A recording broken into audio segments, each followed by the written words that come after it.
Hello everyone, welcome to the sideboard. I'm Glenn Jones. I'm Wes Wise. Wes Wise. I was going to introduce you. Hey, nice. Go ahead. This is Wes Wise, our assistant manager of acquisitions. Many of you may know him as a buyer. He buys Magic the Gathering cards with our fine booth members. Wes was taking a weekend off actually here in Las Vegas. That's right. Not buying the Magic cards. Played in our Las Vegas Standard Open. What did you play, Wes? I played Niapod. Did you like it? I liked it a lot. It was a really good deck. This was the first tournament I played in a while. I probably would have changed a few things going into the tournament, but it's overall a really, really good deck. I like it. I know you promised to run an Angel of Glory's Rise in your sideboard, and I personally would like to know if it paid off. I never even once at any point in this tournament have considered siding it in. It would have never ever been good. Well, but Wes is unfortunately out of the tournament now. I am. So he's dead. But that means that we can talk about the decks that are doing well, because he can't glean an advantage from that information.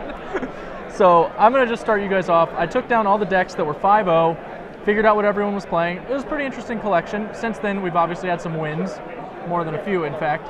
But I'll go over, first off, the people who were 6-0. We had Charlie Chun playing Zombies on 6-0.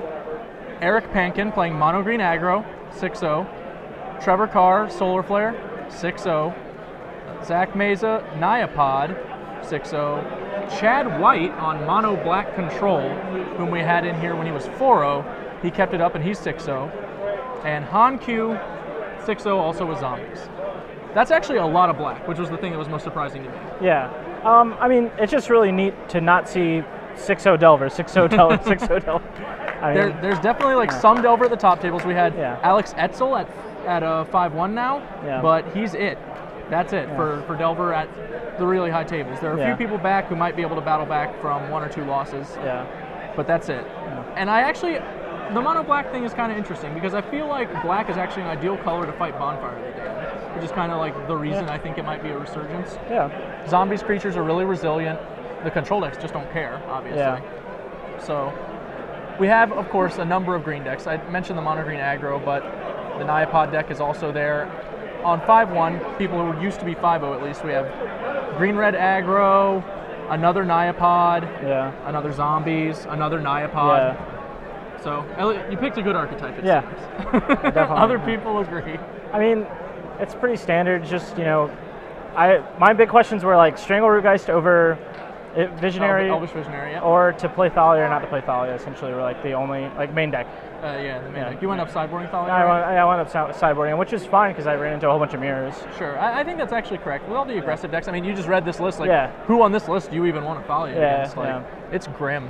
Mono Black Control, maybe? That's just I sideboarded against Shaheen Sarani playing Mono Blue Wizards. Yep. It was probably real good against him. It was. And then a Delver deck. So, all right, well, so it's definitely a lot. I think it was the right call for this tournament to leave in the sideboard. One of the most unique decks we had in the whole tournament was Adam Percy on blue-white-red midrange. I know when I brought Wes into the booth, he even looked at this list and he was like, I don't even know what that deck is. Yeah, I don't. That's because it didn't exist.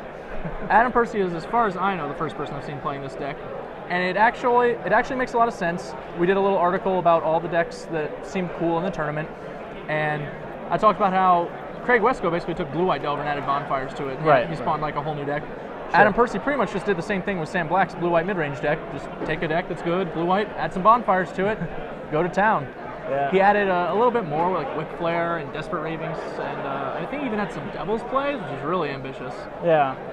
But it was a cool archetype. So if you guys want to see some of the decks that I just named off, you've definitely got Adam Percy and Chad White's lists up there. Just go to StarCityGames.com, find our live coverage, and there's a deck list digest that has all of that information in there. We're going to take a quick break before we dive into, I think, round 8 of the tournament. Yeah, that sounds right. Yeah, so round 8 of the Standard Open, Las Vegas coming up. I'm Glenn Jones. I'm Wes Wise.